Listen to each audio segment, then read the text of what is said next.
Assalamualaikum warahmatullahi wabarakatuh. Selamat pagi Ananda Ibu kelas 7. Semoga kalian semua masih dalam keadaan sehat walafiat semuanya dan masih bersemangat untuk mengikuti pelajaran matematika kita hari ini.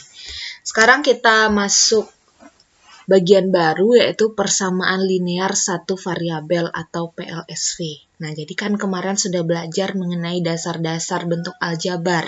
Jadi itu adalah pengantar untuk masuk ke pokok utama kita yaitu persamaan linear satu variabel. Dengan subbabnya adalah mengidentifikasi bentuk PLSV dan menentukan penyelesaian PLSV. Mengidentifikasi bentuk PLSV. Apa itu mengidentifikasi? Yaitu kita mengetahui ciri-ciri PLSV, sehingga kita bisa membedakan mana yang PLSV dan mana yang bukan. Nah, jadi PLSV atau kepanjangannya adalah persamaan linear satu variabel adalah kalimat terbuka yang memiliki hubungan sama dengan dan memiliki satu variabel berpangkat 1. Contohnya, X tambah 8 sama dengan 15. Nah, ini kita pilah-pilah dulu kata-katanya ya. Persamaan, jadi dia pakai tanda sama dengan ya. Kalau persamaan berarti dia dihubungkan oleh tanda sama dengan. Kemudian linear. Linear ini artinya berpangkat 1. Jadi variabelnya ini harus berpangkat 1. Contohnya ini X, kamu lihat ini X-nya berpangkat 1 ya. Sekarang kan nggak ada tulisan pangkatnya berapa. Kalau tidak ada tulisan pangkatnya berapa, berarti dia pangkat 1. Satu variabel, berarti variabelnya hanya ada 1.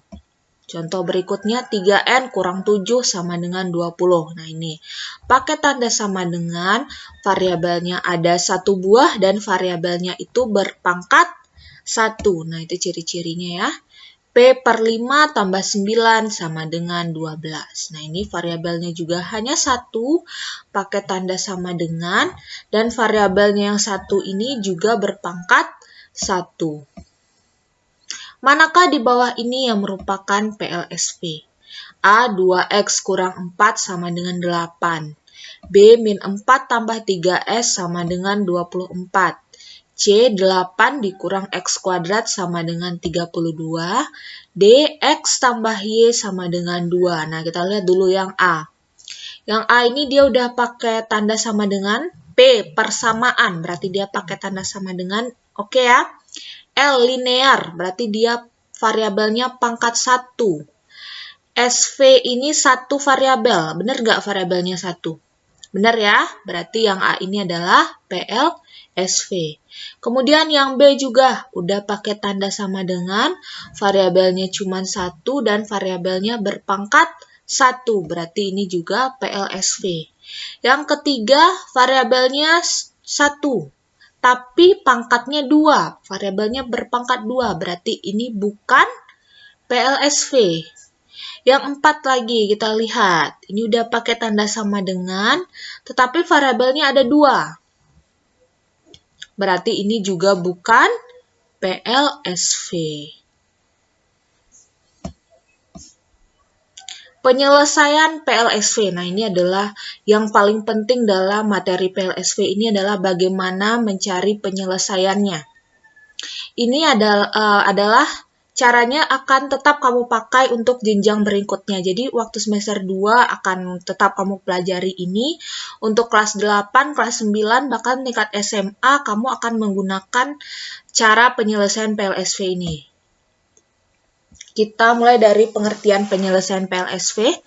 Penyelesaian PLSV adalah nilai pengganti dari variabel sehingga persamaan bernilai benar. Contoh, 3N kurang 7 sama dengan 20. Penyelesaiannya adalah N sama dengan 9. Tadi apa arti penyelesaian PLSV? Nilai pengganti variabel sehingga persamaan bernilai benar.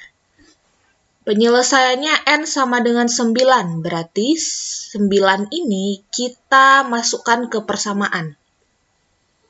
Yang N pada persamaan ini kita ganti dengan 9 gitu maksudnya. Jadi 3 kali 9 kurang 7 sama dengan 20. 27, 3 kali 9 kan 27. 27 kurang 7 sama dengan 20. Sehingga 20 sama dengan 20. Nah, ini benar kalimatnya. Jadi benar bahwa N sama dengan 9 ini adalah penyelesaian dari 3N kurang 7 sama dengan 20. Nah, gimana kalau kita masukkan nilai yang lain?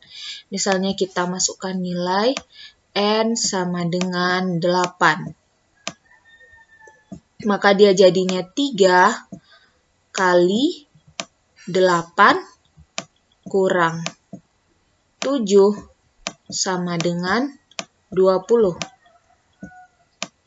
Jadi jadinya 3 kali 8 berapa? 24 kurang 7 sama dengan 20. 24 kurang 7 berapa?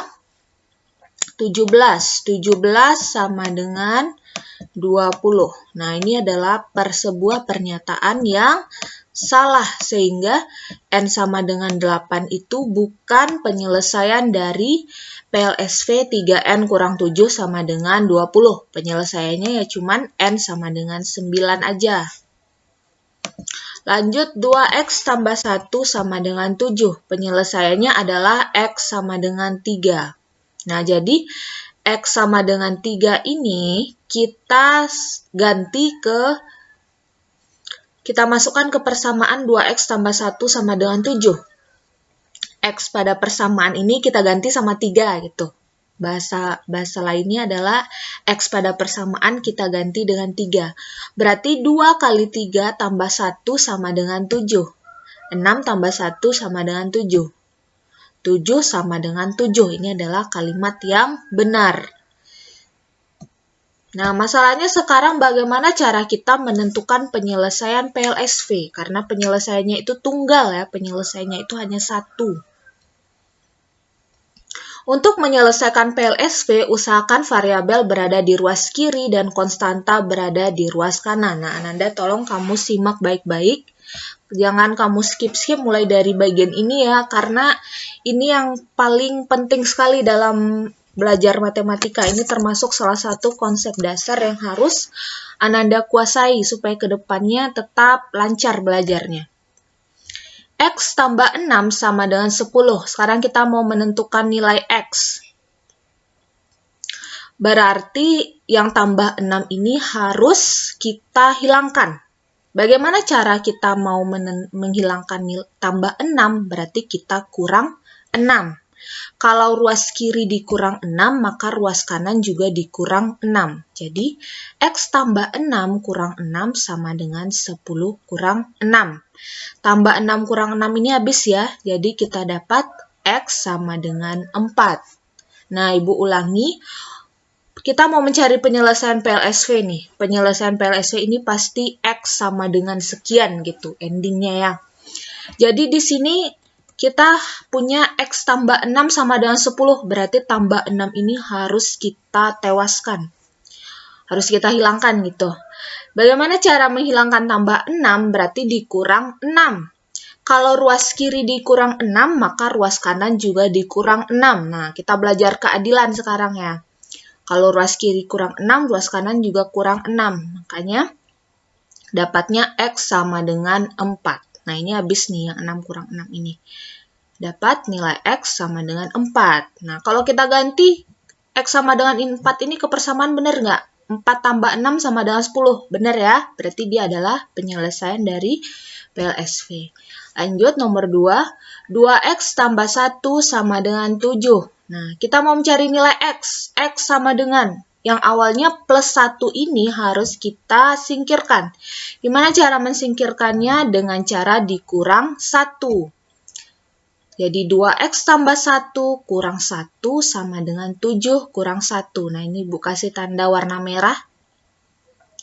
Kalau ruas kiri kurang 1, ruas kanan juga harus kurang 1. Jadi 2X sama dengan 6.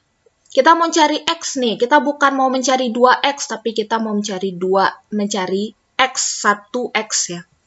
Gimana caranya supaya 2-nya nggak ada? Berarti sama-sama kita bagi 2. Kalau ruas kiri dibagi 2, ruas kanan juga bagi 2. Sehingga kita dapat X sama dengan 3. Nah, Ibu beri contoh soal yang lainnya.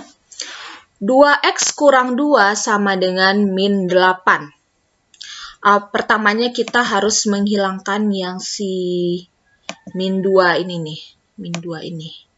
Gimana cara menghilangkan min 2? Berarti kita tambah dengan 2. Kalau ruas kiri tambah 2, maka ruas kanan juga harus tambah 2. Nah, ini. Ruas kiri tambah 2, ruas kanan juga harus tambah 2.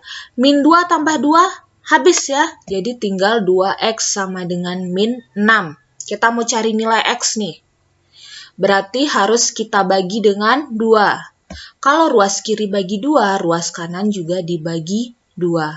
Sehingga kita dapat X sama dengan min 3.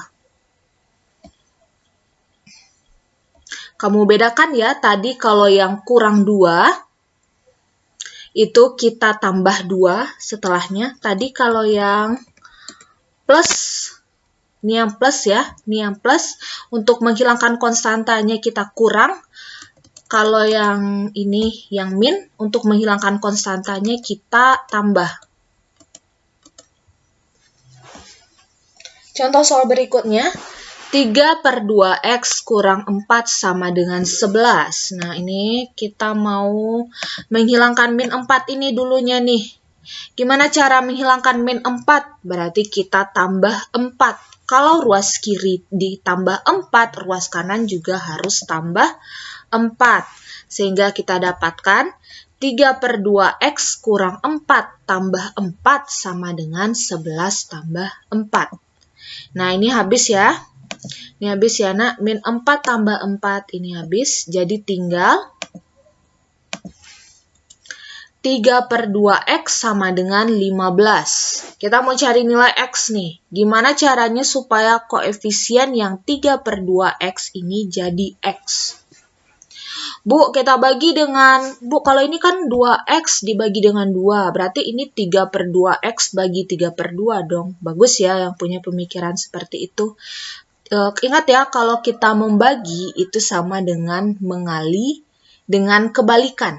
Jadi sekarang kita kali dengan kebalikan dari 3/2 yaitu 2/3. Kalau ruas kiri dikali 2/3, ruas kanan juga dikali 2/3. Oke, ini habis ya. Ini habis 3 dibagi 3, 2 bagi 2 habis. Jadi tinggal X sama dengan, ini berapa? 15 bagi 3? 5. 2 dikali 5 adalah 10. Berarti kita dapat nilai X-nya sama dengan 10. Contoh soal yang kelima. Nah, ini agak sedikit lebih rumit daripada yang tadi ya. 7P tambah 12 sama dengan 5P kurang 8. Tapi tenang, kita bahas dulu sama-sama. Rencana kita mau menghilangkan plus 12 ini. Jadi ingat ya Ananda, plan pertama kita harus hilangkan konstanta yang di dekat variabel ruas kiri. Ruas kiri kita kan ini nih. Ruas kiri itu yang berada di sebelah kiri tanda sama dengan ya. Berarti ini kiri.